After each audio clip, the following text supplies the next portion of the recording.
ডেবরা দিকে নজর রাখতে হচ্ছে, কারণ ডেবরায় বেহাল সেতু পরিদর্শনে বিধায়ক। ব্রিজ পরিদর্শন করলেন বিধায়ক স্বাগতা মান্না। বেহাল দশা পিংলার শঙ্খ বাহিনী ব্রিজের।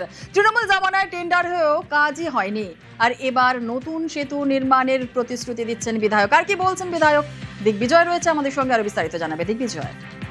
দেখো, পশ্চিম মেদিনীপুর জেলার পিংলা বিধানসভার বিধায়ক স্বাগতা মান্না পিংলার যে বিলার বলে একটি গ্রাম রয়েছে, সেই এলাকায় একটি প্রায় ব্রিজ রয়েছে। তিনি পরিদর্শনে যান এবং পরিদর্শনে গিয়ে প্রথমেই তিনি যে অভিযোগ করেন তৃণমূল আমলে টেন্ডার হয়েছে, তারপরেও কাজ হয়নি, এই প্রশ্ন কিন্তু তুলেন এবং তাছাড়াও গ্রামবাসীদের সঙ্গে কথা বলেন।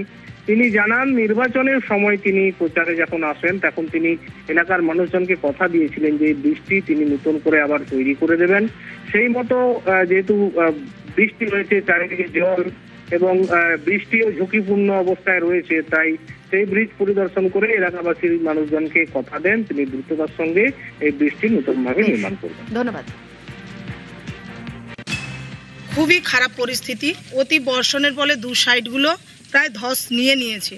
বিকল্প যে রাস্তাটাও তৈরি করা হয়েছিল ওই রাস্তাটাও ডুবে গেছে, ওভারফ্লো হয়ে জল বেরোচ্ছে। বিগত সরকার, তৃণমূলের সরকার ছিল 15 বছর, তার আগে 30 বছরের বামফ্রন্ট সরকারও ছিলেন, এর কোনো উদ্যোগ নেয়নি। পুরো কাটমানি তোলাবাজিতে একদম ভর্তি ছিল। রাস্তাঘাটেরও উন্নয়ন হবে, সেই সঙ্গে সঙ্গে এই ব্রিজের কাজও শুরু হবে খুব শীঘ্রই, অক্টোবর মাস থেকে।